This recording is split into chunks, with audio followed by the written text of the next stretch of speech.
This one is going to be a brain twister, only because I still don't understand the situation. I don't. What is it about food that after being consumed, it's too easy to fall asleep?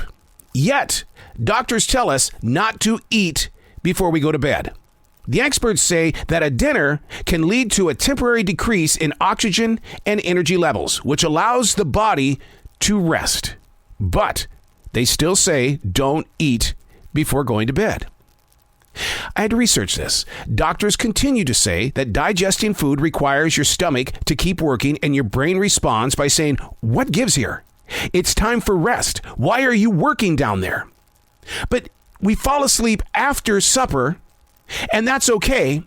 But if we want to sleep at night, don't eat before you go to bed.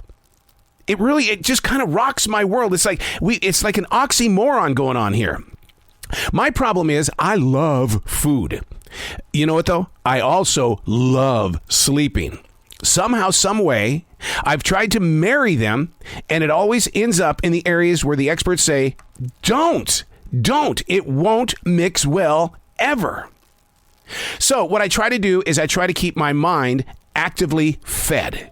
I write late into the evening. I allow my imagination to feed the entire body with thought. If food is a reason for checking out, then my mission should be check in by doing the writing. Use it as a discipline, not to punish yourself, but basically to just listen. Don't let it destroy your night.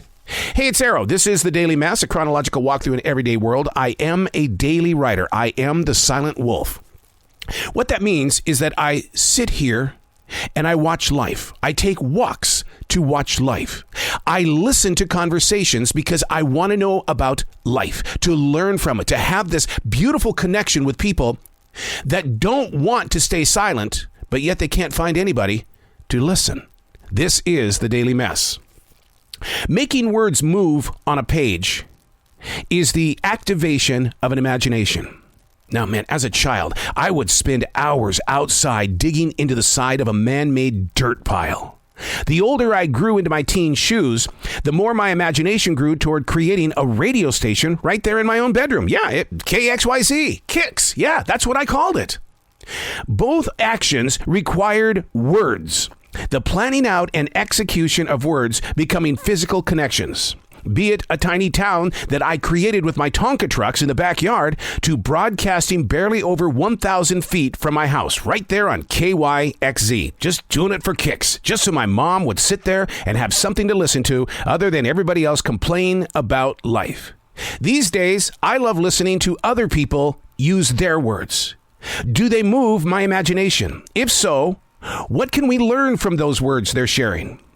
Each of us have got to start looking at each other as being teachers as well as receivers. But do you take only to hoard? Not a guilt trip. It's a calling to become a better communicator in an age of scanning the web for content without taking the time to plant your own content. The goal is to achieve flow, to move with, to move into, and then beyond the words of play. So many times we will race to put something on Instagram. We'll put something up there on TikTok, Facebook, and even the gigantic X. But where did we pick it up from? Are we just transferring other people's energy onto your sites so that other people can pick it up? What about your personal views?